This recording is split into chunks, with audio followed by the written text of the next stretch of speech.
বাংলাদেশের মানুষদেরকে বলবো, বেঈমান মুনাফিকি ছাড়েন, আল্লাহর উপর নির্ভরশীল হন। যে আল্লাহ আপনাকে এখানে প্রেরণ করেছে সে আল্লাহর উপর নির্ভরশীল হন, ইমানে বলিয়ান হন। আমরা ছোট জাতি নই, 18 কোটি মানুষের দেশ। এটাকে হালকাভাবে নেওয়ার কোনো অবকাশ নাই।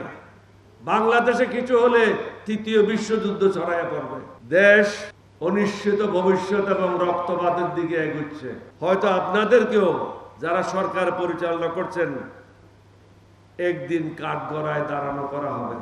সময় থাকতে সঠিক পদক্ষেপ নেন। আমার অভিজ্ঞতার আকল্পে বলছি, বিপদ খুব সামনে, সাবধান। নির্বাচনের ডেট ঘোষণা করেন, মানুষকে আশ্বস্ত করেন, রাজনৈতিক দলগুলিকে নির্বাচনের দিকে ধাবিত করেন।